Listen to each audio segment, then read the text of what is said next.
는 참 약간은 의아스러운 장면이죠. 곧 있게 될 어마어마한 참으로 인생 최대의 위기가 있고 본인도 28절에 혼이 심히 괴롭다라고까지 말씀하셨는데 어떻게 그렇게 마음의 여유가 있으셨을까? 이거는 마음의 여유가 아니라 주님께서 계획하셨던 것을 실천에 옮기고 계신 것입니다. 자, 어떤 것인가 한번 계속 읽어보겠습니다. 그러나 이것은 단순한 송별회가 아니라 지상 자기의 이제 삶을 마치니까 자신이 하나의 미랄로 죽고 부활하여 얻게 될 열매들이 부활하신 그분과 함께 세울 교회 집회의 리허설이었습니다.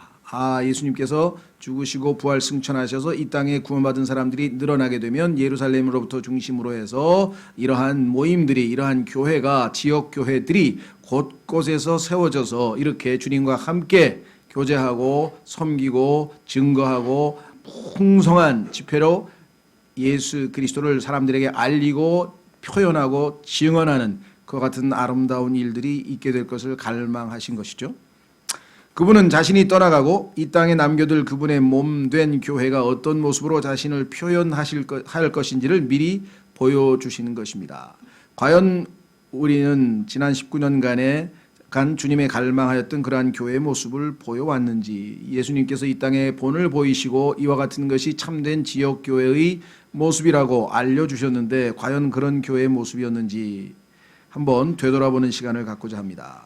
그리하여 주님께서 자신의 갈망을 이 교회를 통해 이루어 가시기를, 앞으로 그리 되시기를 간절히 소원합니다. 제가 이렇게 말씀을 드렸습니다.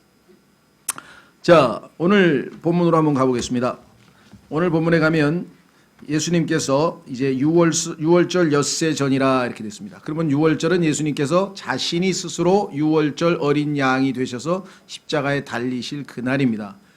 그러면 엿새 후에 어떠한 일이 있을 것을 예수님은 알고 계셨죠. 그리고 그분이 이제 마지막 일주일간 하나님 앞에서 자신이 해야 될 일들, 그래야 마지막 십자가에서 다 이루었다라고 자신이 하나님이 주신 책무를 완성하셨음을 만천하에 선포하실 수가 있겠죠.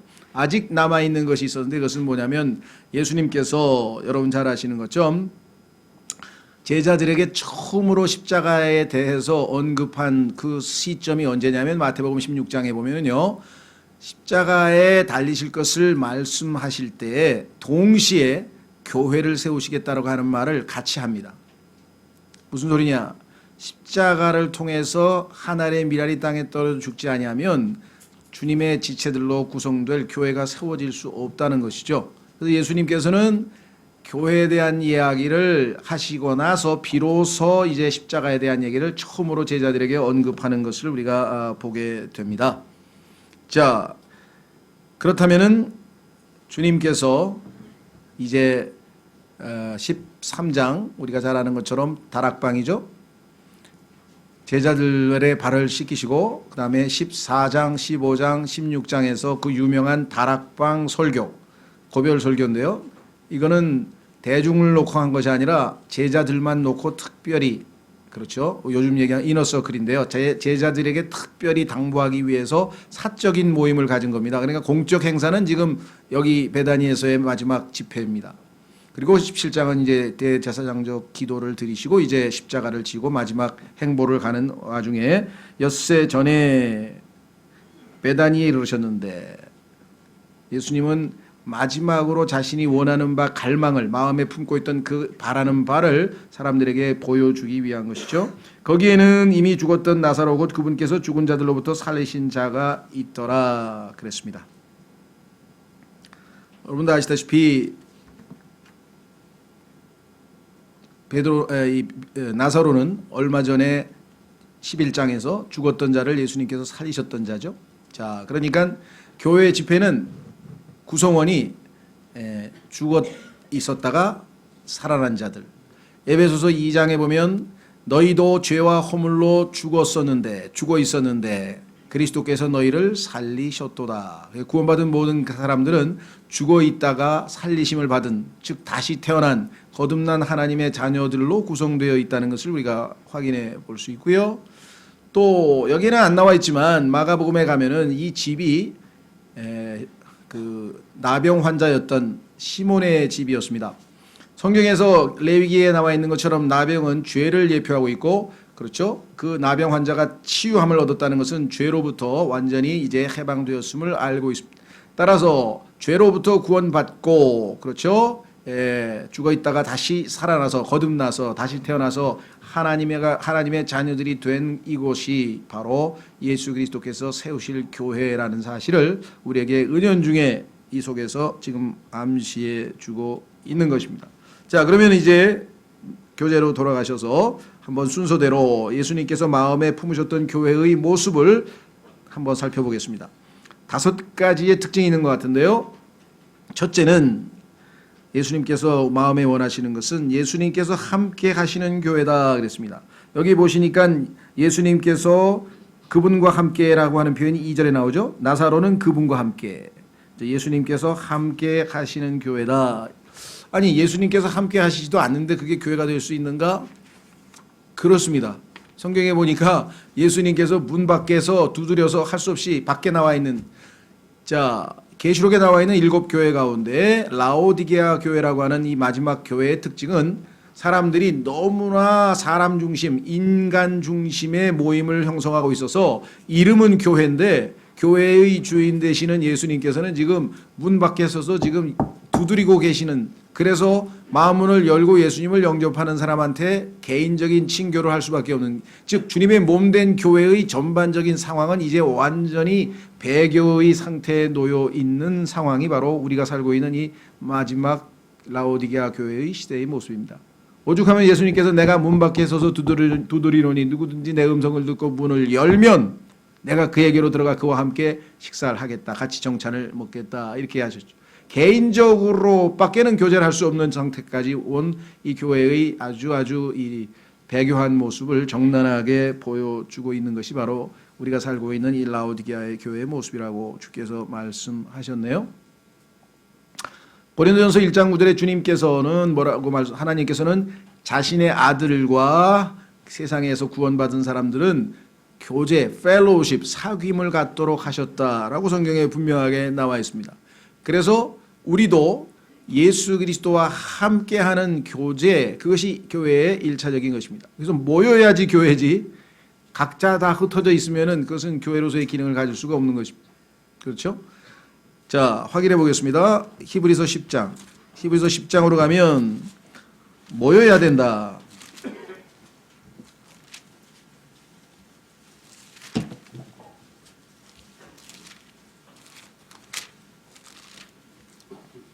(24절) 히브리서 10장 24절 25절 보겠습니다. 서로를 살펴보아 사랑과 선한 행위에 이르도록 격려하며. 서로를 살펴보려면 자주 같이 모여서 얼굴을 봐야 되겠죠. 25절 어떤 사람들의 습관과 같이 우리의 함께 모이는 일을 패하지 말고 서로 권면하되 그날이 다가옴을 볼수록 너희가 더욱 그러하자 그랬습니다. 여기 보시면 서로 권면해서 우리 함께 모이는 일을 패하는 사람들이 점점 늘어나고 있는 현상이 오늘날의 모습이다라고 성경에 이야기를 했습니다. 주님과 함께 모이는 모임, 친교의 모임, 이것이 교회의 첫 번째. 그래서 우리 보통 교회 할 때 한문으로 우리가 보통은 가르칠 교자를 많이 씁니다. 그렇죠? 네. 근데 어떤 분들은 그 한문에서 가르칠 교자를 쓴 것이 성경적으로 잘못된 것은 아니에요.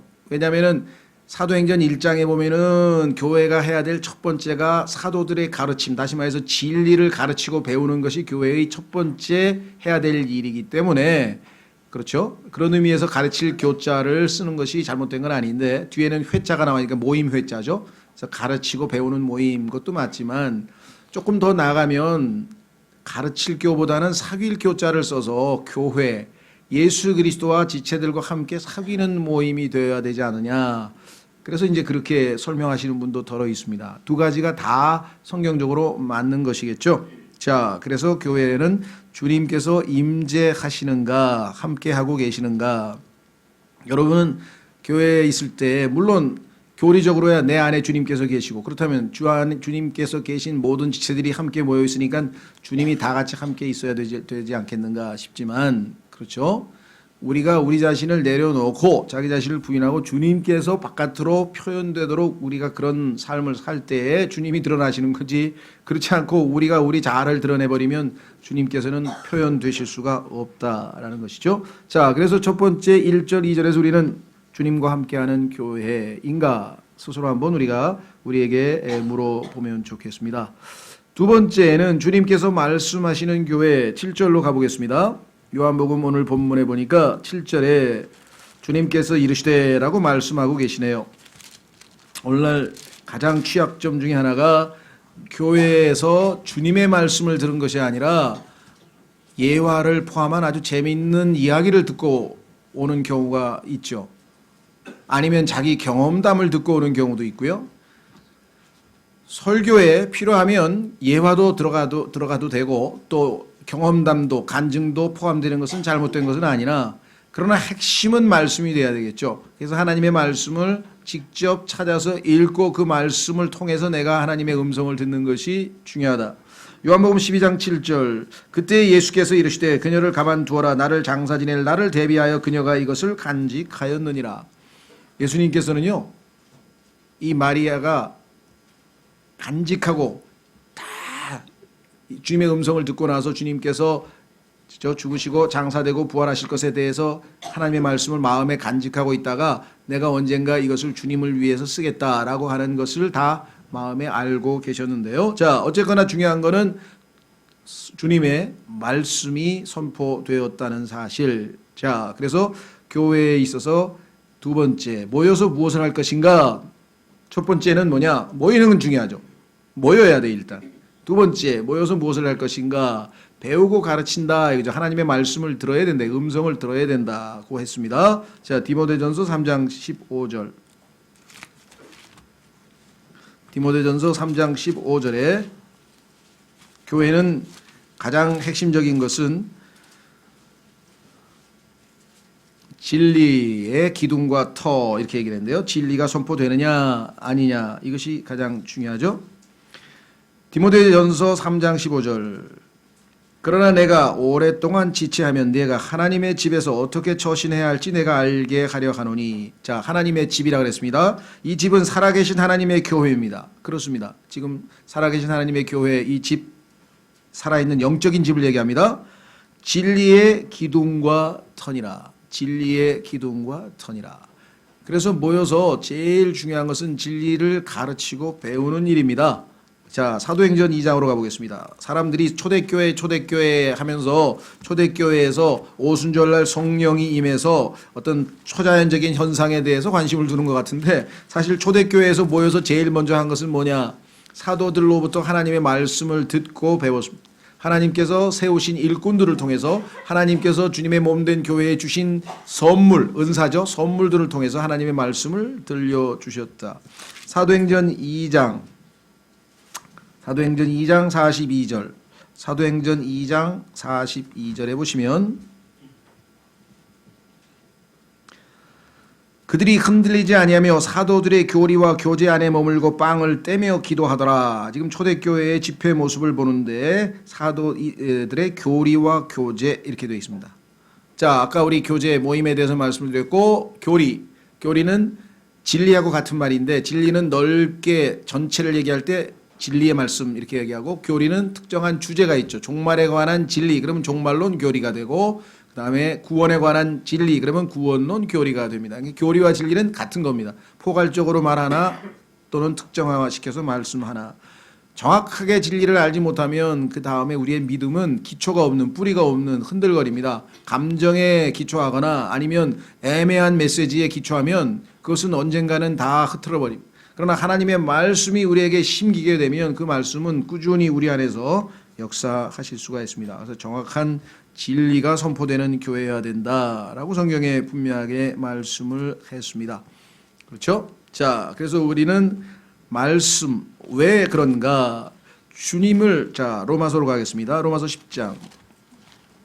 우리는 주님을 더욱 알아가고 더욱 신뢰해야 되는데 주님을 더욱 알아가고 신뢰하기 위해서 우리가 믿음을 행사하는데 믿음의 원천이 하나님의 말씀입니다. 하나님의 말씀을 듣지 않고는 믿음이 성장할 수가 없어요. 다시 말씀드립니다. 예화나 무슨 간증이나 이것을 지금 비판하려고 하는 게 아니라 그것은 우리에게 생명을 낳을 수가 없다는 것이에요. 우리에게 생명이 성장이 되려면 하나님의 직접적인 말씀을 듣고 그 말씀이 내 안에서 역사해야지만 우리가 영적으로 우리의 영적 생명이 성장한다. 로마서 10장 17절. 로마서 10장 17절 말씀. 그런즉 이와 같이 믿음은 들음에 의해서 오며 들음은 하나님의 말씀에 의해 오느니라. 조심하십시오. 들음은 설교 말씀에 의해 오느니라. 아닙니다.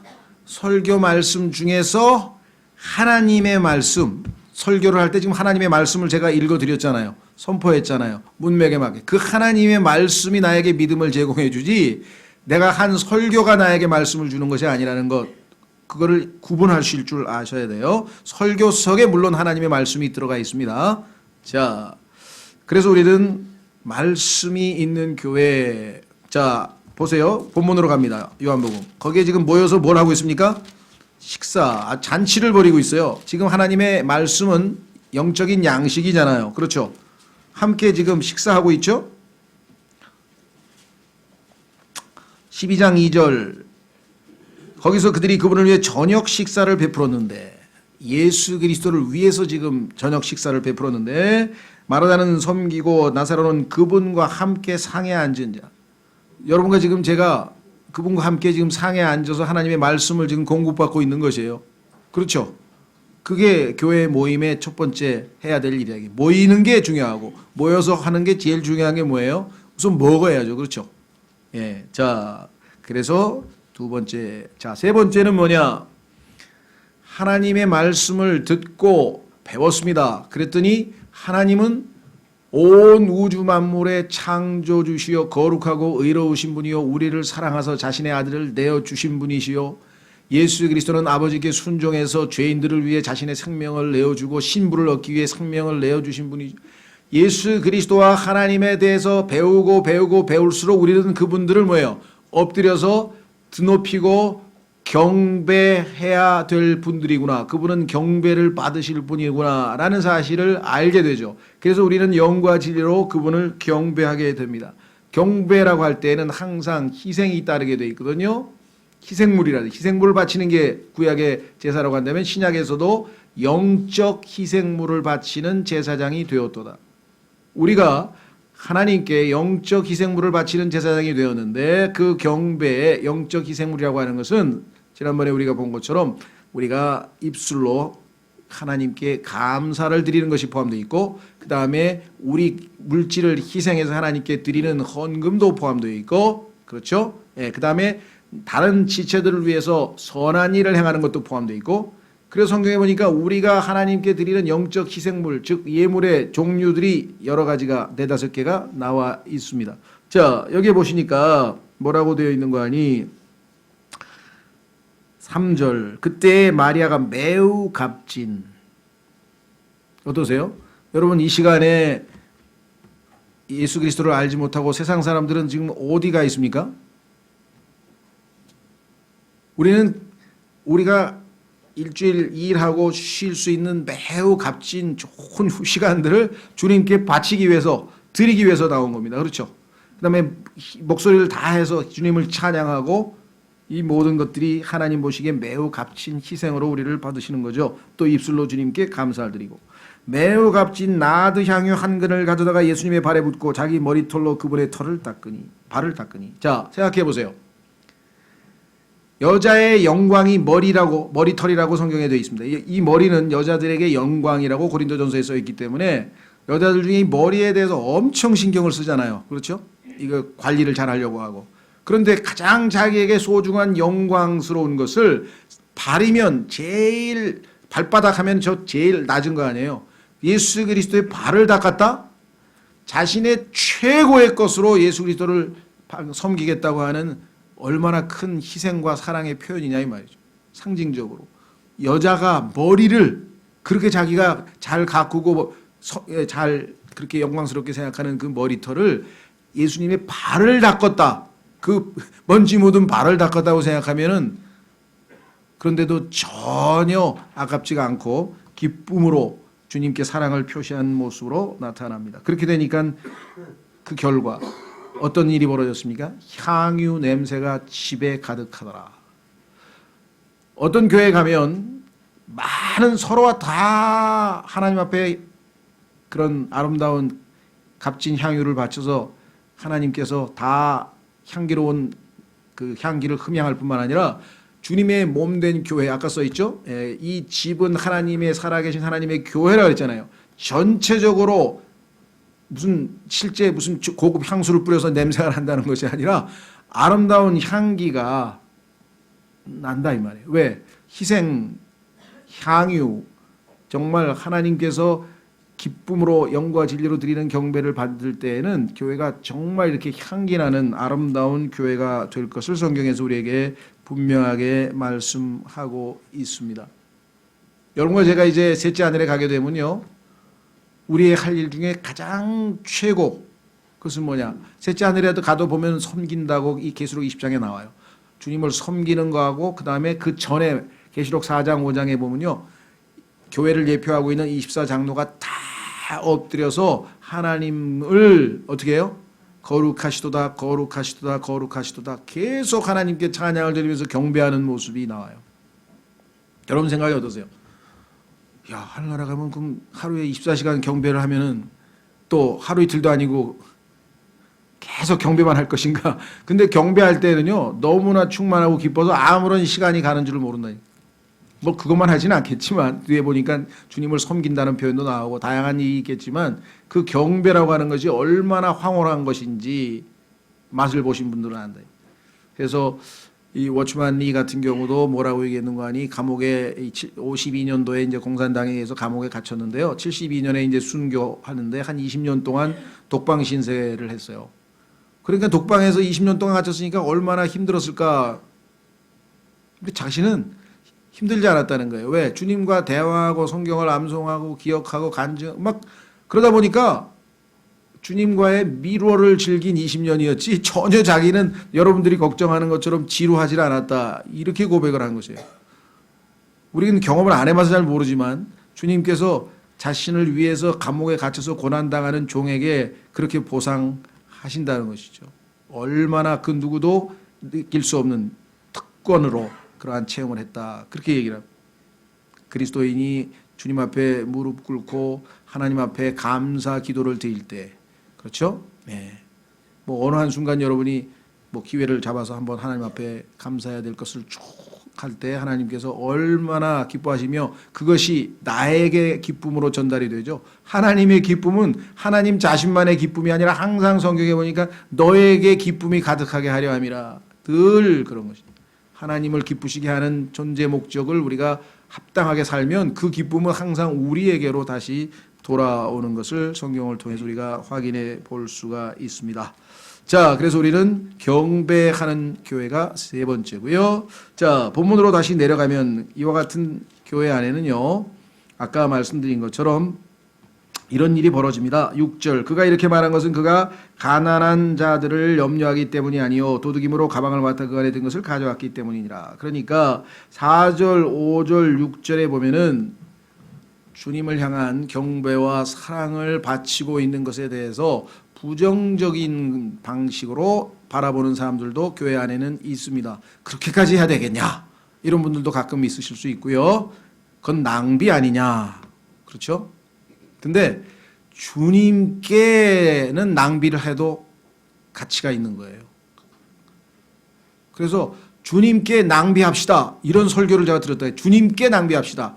세상에 낭비하지 말고 쓸데없는 데 낭비하지 말고 주님께는 아무리 좋은 시간을 아무리 많은 물질을 아무리 뭘 드려도 주님께는 낭비가 아니라는 거예요. 주님께는. 그래서 주님께서 뭐라고 했냐면은 이 여인이 내게 나를 위하여 항상 그 표현을 썼죠. 네, 내게 선한 일을 했다. 예수님께 좋은 일을 하면 절대로 그건 낭비가 아닙니다.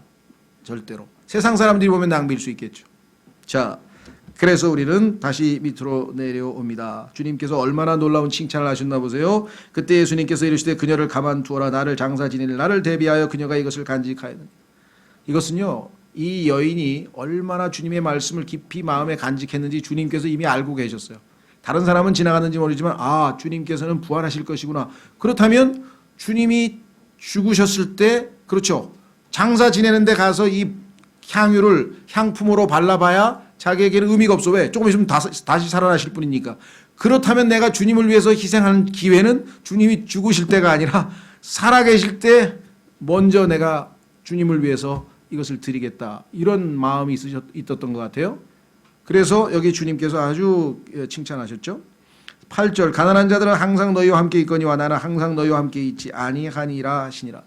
오늘날 교회가 이 사회복지에 관심을 갖는 것 자체는 잘못된 것 없습니다. 왜냐하면 성경에 보니까 야고보서에 진정한 종교는 과부들과 압이 없는 자들을 돌아보는 것이고 세상의 더러움으로부터 자기 자신을 지키는 것이다. 그래서 진정한 religion, 종교의 의미가 야고보서에 정의가 내려져 있어요. 그래서 그리스도인이 고아도 돌보고 뭐 어려운 사람들 이렇게 봉사하는 것 자체가 성경이 잘못됐다고 한 적이 없어요. 그건 잘하는 건데 문제는 뭐냐면 우선순위에 있어서 그렇기 때문에 나는 신앙생활이 합당하게 하고 있다. 이건 아니라는 거죠.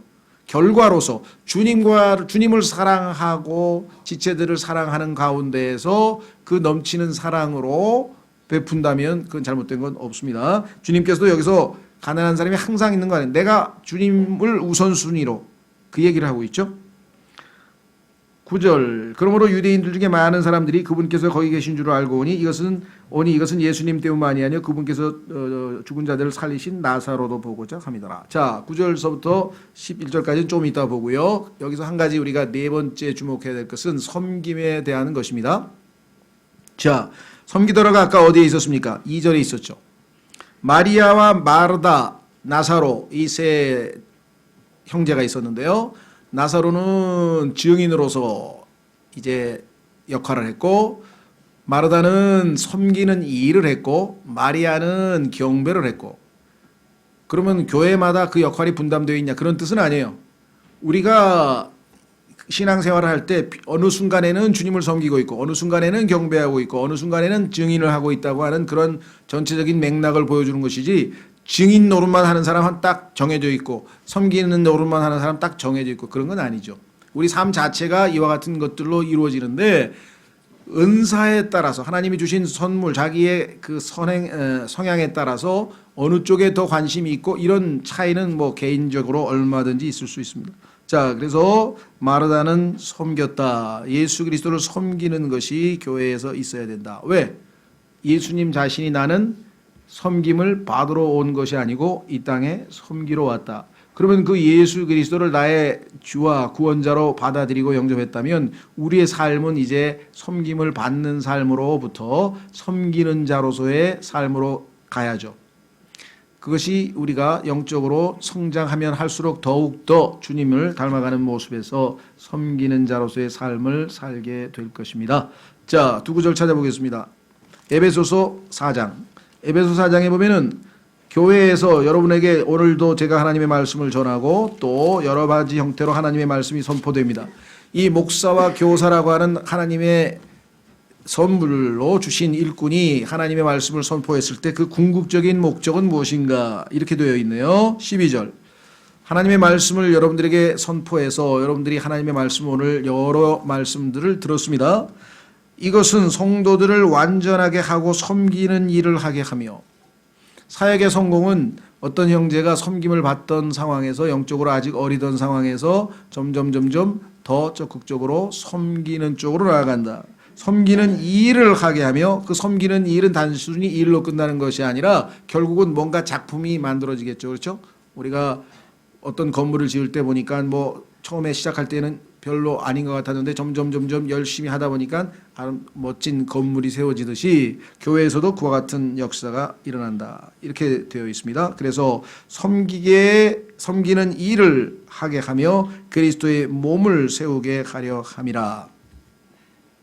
궁극적으로 계시록 22장 3절에 가면 여러분과 저가 예수 그리스도를 섬기는 일을 하게 된다. 그것이 우리의 마지막 때의 모습 중에 하나로 성경에 나옵니다.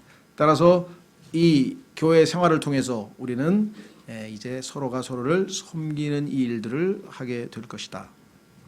자, 그래서 우리는 네 번째까지 보았습니다. 그러니까 하나님께서 기뻐하시는 예수 그리스도께서 갈망하고 있었던 교회는 어떤 교회냐? 말씀드린 것처럼 예수님이 함께 하시는 교회, 예수님께서 말씀하시는 교회, 예수님을 경배하는 교회, 예수님을 섬기는 교회.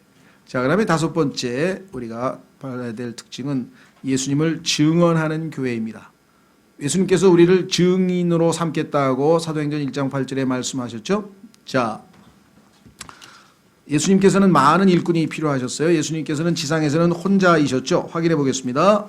자, 우리 본문으로 가면 12장, 요한복음 12장에 보면은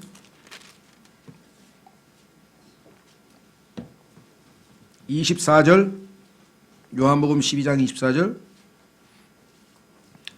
진실로 진실로 내가 너희에게 이르노니 한 알의 밀이 땅에 떨어져 죽지 아니하면 홀로 남거니와 죽으면 많은 열매를 맺느니라. 홀로라고 하는 단어가 성경에 처음으로 쓰인 것은 아시다시피 창세기 2장이었죠. 하나님께서 그 남자, 즉 아담이라고 하는 자가, 아담이라고 하는 한 남자가 혼자 홀로 있는 것을 보시기에 좋지 아니하였다 그랬죠. 그래서 돕는 협력자를, 딱 맞는 협력자를 주셨는데요. 자, 예수 그리스도께서도 마찬가지입니다. 주님의 신부가 딱 맞는 협력자로서 지금 우리를, 그래서 신부를 얻기 위해서 자신의 생명을 지금 내어주시는 거죠. 예, 그래서 그 죽으셨을 때 그 신부들이 예수님을 대신해서, 자, 대신한다는 말 아시죠? 고린도 후서 5장에 가면은 여러분과 제가 그리스도의 대사라고 되어 있어요. 그리스도의 대사. 그래서 그리스도를 대신해서 이 땅에서 하나님의 말씀을 선포하고 이 땅에서 하나님의 사랑을 전하고 그리스도를 대신해서, 그렇죠? 그래서 그리스도의 증인으로서의 우리의 삶이 교회 생활을 통해서 이루어진다. 이렇게 얘기를 했네요. 자, 실제로 본문으로 와봅니다. 9절 보니까 12장 9절, 그러므로 유대인들 중에 많은 사람들이 그분께서 거기 계신 줄을 알고 오니, 자, 예수님을 만나러 온 건 맞습니다. 그런데 이것은 예수님 때문만이 아니요 그분께서 죽은 자들로부터 살리신 나사로도 보고자 함이더라. 글쎄요, 여러분들은 어떠십니까? 주변에 뭐 친구가 됐던 친척이 됐던 그 누군가가 여러분 때문에 네가 다니는 교회 한번 가보고 싶다라고 하는 말을 우리가 들을 수 있을 정도냐? 그렇죠? 네가 교회 생활을 하는 그 모습이 내가 보기에는 참 부럽고 또 아름답고 그래서 내가 한번 가보고 싶다. 증인으로서의 제대로 된 모습을 보인 거죠. 다르게 표현하면 좋은 간증을 남긴 거예요, 사람들한테. 자, 그래서 10절, 그러나 수제사장들이 나사로도 죽이려고 협의하였으니, 교회 안에는 아까 말씀드린 것처럼 가룟 유다 같은 사람들도 있을 수 있고요, 수제사장들도 있고요, 여러 가지 형태의 방해는 끊임없이 있다는 사실을 우리가 교회 생활을 통해서 하나님께서 기뻐하시지만 사탄은 질투할 것이고 박해하려고 할 것이고 괴롭히려고 할 것이고, 그때마다 또 교회는 기도하고 하나님의 도우심 가운데 우리가 이렇게 19년 동안 잘 지내왔는데요. 11절, 이는 그로 인해 유대인들 중에 많은 자들이 가서 예수님을 믿었기 때문이라. 자, 얼마나 놀랍습니까? 나사로가 얼마나 훌륭한 증인 노릇을 했어요. 그거야, 나사로는 죽었다가 살아났으니까 사람들이 다, 그렇죠. 맞는 말이에요. 예. 그러나 우리도 과거에 영적으로 죽어있던 삶에서 생명력이 있고 변화된 모습으로 점점 예수 그리스도를 닮아가게 되면 당연히 우리 주변에 있는 사람들로부터, 그렇죠, 우리로 인해서 내가 저 사람 때문에 예수를 믿어야 되겠다, 이렇게 돼야 되는 것이죠. 그것이 진정한 의미에서의 증인입니다. 두 가지죠. 물론 증인은 자기가 보고 들은 것을 또 자기에게 하나님께서 해주신 것을 있는 그대로 말하는 겁니다. 1차적으로. 그렇죠. 예. 그뿐만 아니라 변화된 삶을 통해서도 또 우리가 보여줄 수가 있어야 됩니다. 사람들에게 예수 그리스도를 믿는다는 것이 바로 저것이구나 라는 것을 보여줘야 되는데, 자, 오늘 간략하게 살펴본 것처럼 주님께서는 이 땅에 홀로 있기를 원치 아니하시고 죽고 부활해서 많은 생명을 낳아서 그들이 모여서 예수님은 머리가 되시고 몸된 교회를 이 지상에 남겨놓으시고 이 몸된 교회를 위해서 이제 선물들을 보내셔서 지금 지역 교회들을 곳곳에다 이렇게 세워놓으셨는데 그 지역 교회의 리허설, 이 샘플 이런 것이 진정한 지역 교회다라고 하는 것을 우리에게 보여주시는 것이 바로 이 베다니에서의 모임이었다는 것이죠. 그러니까 전략적으로 예수님께서는 이미 이것이 참된 교회의 모습이라고 하는 것을 우리에게 확실하게 제시해 주셨다. 분명하죠? 다시 한번 우리는 늘 하나님 예수님께서 함께 하시는, 예수님께서 말씀하시는, 예수님을 경배하는, 예수님을 섬기는, 예수님을 증언하는 그와 같은 지체들이 되고, 그래야 교회로서 잘 상합하고 연합해서 주님의 거처로서 세워져 갈 것이다. 것이죠. 그래서 여러분과 제가 계속해서 이 일을 함께 하고 이 길로 나아갔으면 좋겠습니다. 다 같이 오늘 19년 동안 우리를 지키시고 돌보신 주님께서 기뻐하시는 교회의 지체로서 나도 주님 책무를 다하고 또 주님을 섬길 수 있도록 도와주시도록 이 시간 다 같이 잠깐 기도하겠습니다.